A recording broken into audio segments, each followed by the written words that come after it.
Hello everyone. Today I will be reading from the Complete Fairy Tales of the Brothers Grimm. The story today is The Golden Bird. In days of old there was a king who had a beautiful pleasure garden behind his castle, and in this garden there was a tree that bore golden apples. After the apples became ripe, they were counted, but on the very next morning one was missing. This was reported to the king, and he ordered the tree to be guarded every night. Now the king had 3 sons, and at nightfall he sent the oldest to the garden. When midnight came, however, he could not prevent himself from sleeping, and the next morning another apple was missing.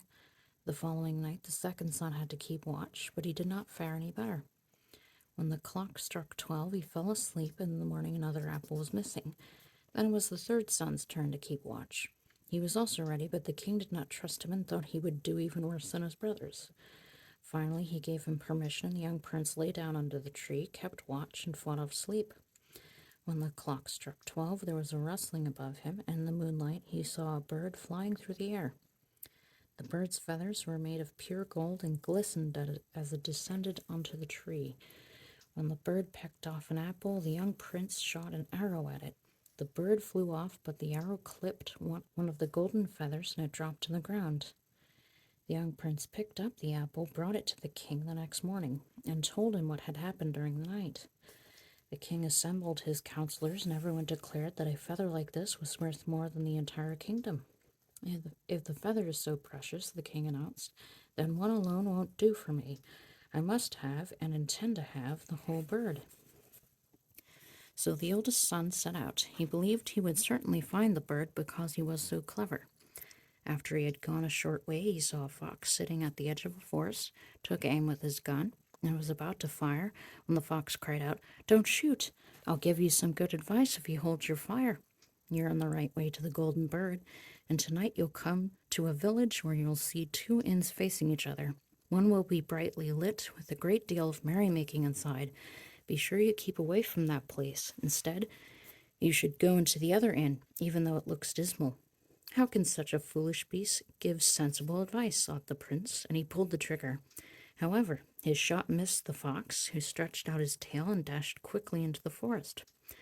Then the prince continued his journey, and by evening he arrived at the village where the 2 inns were standing. In one of them there was singing and dancing, while the other appeared rather dismal and shabby. "I'd certainly be a fool," he thought, "if I were to stay at that dismal-looking inn instead of staying at this fine one here." So he went into the cheerful inn, lived to the hilt like a king, and forgot the bird, his father, and all the good lessons he had ever learned. After some time had passed, it became clear that the oldest son would not return. Therefore the second son set out to look for the golden bird. Like the oldest son, he too met the fox, who gave him good advice that he did not heed. He came to the 2 inns, saw his brother at the window of the inn in which there were sounds of carousing. When his brother called out to him, he could not resist. He went inside and began living only to satisfy his lust. Some more time passed, and now the youngest prince wanted to set out and try his luck, but his father would not let him. "It's no use," the king said. "He'll have less of a chance of finding the golden bird than his brothers, and if he has a mishap, he won't know how to fend for himself. He's not the smartest person in the world." However, the prince kept insisting, and the king finally gave him permission to set out. Once again, the fox was sitting at the edge of the forest, pleaded for his life, and gave good advice. Since the young prince was good-natured, he said, "Don't worry, little fox, I won't harm you." "You won't regret it," answered the fox. "Now climb on my tail, and I'll help you get there more quickly." No sooner did the prince sit down on the little fox's tail than the fox began to run. And he went up hill and down dale so swiftly that the wind whistled through the prince's hair. When they came to the village, the prince got off the tail, followed the fox's good advice, and, without looking around, entered the shabbier inn. After spending a pleasant night there, he went out to the field the next morning, and found the fox already sitting on the ground. "I'm going to tell you what else you've got to do," said the fox. "If you go straight ahead, you'll eventually come to a castle. In front of this castle, there's a whole troop of soldiers lying on the ground, but don't pay any attention to them, for they'll all be snoring and sleeping. Go right through the middle of their ranks and straight into the castle. Next, you're to go through all the rooms until you come to a chamber where the golden bird is hanging in a wooden cage. Nearby, you'll also find a golden cage hanging just for decoration. But be careful not to take the bird out of its plain cage and put it into the splendid one. Otherwise, you'll be in for trouble." Upon saying these words, the fox stretched out his tail again, and the prince sat down on it. The fox raced up hill and down dale so swiftly that the wind whistled through the prince's hair.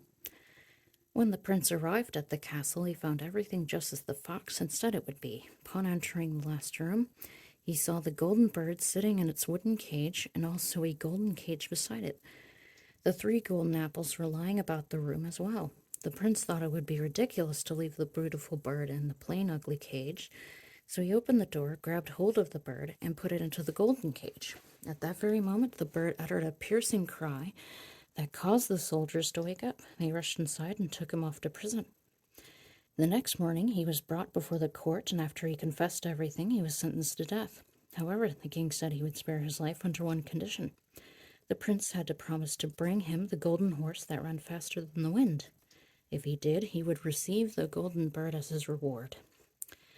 The prince set out, but he sighed and grew sad, for he did not know where to find the golden horse. Suddenly he saw his old friend the fox again sitting by the roadside. "You see," said the fox, "all this happened because you didn't listen to me. However, keep your spirits up. I'm here to assist you, and I'll tell you how to get the golden horse. First, you must go straight ahead until you come to a castle where the horse is standing in the stable. There will be grooms lying on the ground in front of the stable, but they'll be snoring and sleeping, and you'll be able to lead the golden horse out of its stall with ease. But make sure you put the plain wooden and leather saddle on the horse and not the golden one that's hanging nearby. Otherwise, you'll be in for trouble." Then the fox stretched out its tail, and the prince sat down on it. The fox raced up hill and down dale so swiftly that the wind whistled through the prince's hair. Shortly after, everything happened as the fox said it would. The prince entered the stable where the golden horse was standing. However, when he was about to put the saddle on the horse, he thought, "I'd be putting this beautiful horse to shame if I didn't give it the fine saddle that it deserves." Yet, no sooner did the golden saddle touch the horse than it began to neigh loudly, which caused the grooms to wake up. They seized the prince and threw him into prison. The next morning he was sentenced to death by the court. However, the king promised to spare his life and grant him the golden horse as well, if the prince would fetch him the beautiful princess from the golden castle. Now the prince set out with a heavy heart, but fortunately for him, he soon encountered the faithful fox. "I really should leave you to your bad luck," said the fox, "but I feel sorry for you and want to help you out of your difficulty.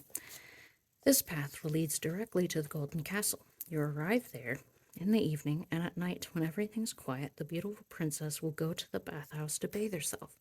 When she goes there, you're to run up to her and give her a kiss. Then she'll follow you, and you can take her with you. But don't allow her to take leave of her parents. Otherwise, you'll be in for trouble." The fox stretched out his tail, and the prince sat down on it. Fox raced up hill and down dale so swiftly, the wind whistled through the prince's hair. When he arrived at the golden castle, it was just as the fox had said it would be.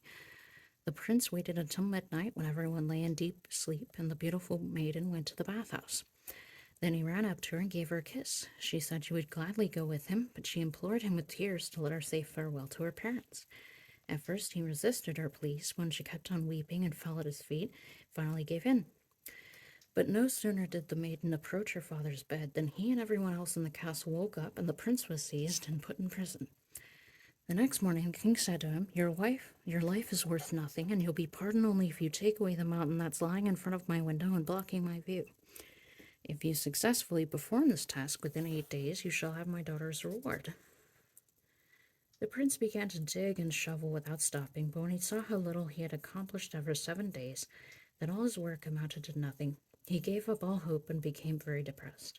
However, on the evening of the 7th day, the fox appeared and said, "You don't deserve my assistance, but just go and get some sleep. I'll do the job for you."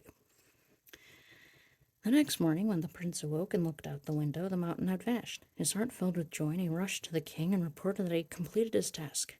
Whether the king liked it or not, he had to keep his word and give him his daughter. The prince and the king's daughter now set out together, and it did not take long before the faithful fox joined them. "Nothing could be better than what you have now," said the fox, "but the whole golden horse goes along with the princess from the golden castle." "How am I to get it?" asked the prince. "I'll tell you," answered the fox. "First, you must bring the beautiful maiden to the king who sent you to the golden castle. There will be enormous rejoicing, and they'll gladly give you the golden horse. When they lead it out, mount it right away and shake hands with everyone and say goodbye. Make sure that the beautiful maiden is the last person. When you have clasped her hand, swing her up to you in one motion and gallop away. But nobody can possibly catch you, for the horse runs faster than the wind. Everything went as planned, and the prince carried off the beautiful maiden on the golden horse. The fox followed them, and then he said to the prince, "Now I'll help you get the golden bird." She began approaching the castle where the golden bird's being kept. "Let the maiden get down from the horse, and I'll look after her. Then ride the golden horse into the castle courtyard. There will be great rejoicing at the sight of the golden horse, and they'll carry out the golden bird. As soon as you have the cage in your hand, race away and fetch the princess." After this plan had also been successfully carried out, and the prince was about to ride home with his treasures, the fox said, "Now I want you to reward me for my help." "What would you like?" asked the prince. "When we come to the forest, I want you to shoot me dead and cut off my head and paws." "What kind of gratitude is that?" said the prince. "I can't possibly do what you wish. If you won't do it, I'll have to leave you. But before I depart, I want to give you one last piece of advice. Beware of two things. Don't buy flesh that's bound for the gallows, and don't sit on the edge of a well." Upon saying that, the fox ran into the forest. "What a strange animal," the prince thought. "He's got all kinds of weird notions. Who would want to buy flesh bound for the gallows? And I'd never had any desire to sit on the edge of a well." He continued his journey with the beautiful maiden, and his way led again through the village where his two brothers had remained. And upon noticing that there was a great commotion and uproar, he asked what was going on, and was told that two men were about to be hanged. When he came closer to the scene, he saw that the men were his brothers, who had committed all sorts of terrible acts and had squandered all their possessions. He asked whether they could be pardoned in some way. "If you're willing to buy their freedom," the people answered, "but why would you want to waste your money on such evil criminals and set them free?" However, he did not think twice about it and purchased their freedom. When they were released, he continued the journey in the company of his brothers.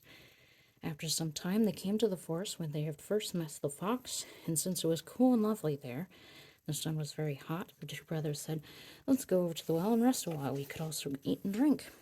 He agreed, and during their conversation, he forgot the fox's warning and sat down on the edge of the well, not suspecting anything evil. But the two brothers pushed him backward into the well, took the maiden, the horse, and the bird, and went home to their father. "Not only have we brought you the golden bird," they said to the king, "but we've also got the golden horse and the maiden from the golden castle." It was a great celebration, but the horse refused to eat, the bird did not sing, and the maiden sat and wept. Meanwhile, the youngest brother managed to survive. Fortunately, the well had been dry, and he fell on soft moss without harming himself. For a while he could not get out, but his faithful fox stood by his side even then, and helped him out of his dilemma. He jumped down the well and scolded the prince for not listening to his advice. "But I won't abandon you," the fox said. "You will soon see the light of day." The fox told him to grab his tail and hold on tightly. Then he pulled him up to the top. "You're still not completely out of danger," the fox said. "Your brothers were not positive that you had died, so they've ordered that the forest be surrounded by guards who are to shoot you on sight." Along the way, the prince came across a poor man, with whom he exchanged clothes. That was how the prince succeeded in reaching the king's court without being recognized. However, the bird began to sing, the horse began to eat, and the beautiful maiden stopped weeping. The king was astonished and said, "What does all this mean?" "I don't know," said the beautiful maiden, "but I was sad, and now I'm very cheerful. I feel as if my true bridegroom had come." She told the king what had happened, even though the two older brothers had threatened to kill her if she revealed anything. The king ordered everyone in the castle to gather around him, and young prince appeared also as a poor man in rags, but the princess recognized him at once and embraced him. The godless brothers were seized and executed, while the youngest married the beautiful princess and was designated heir to the king.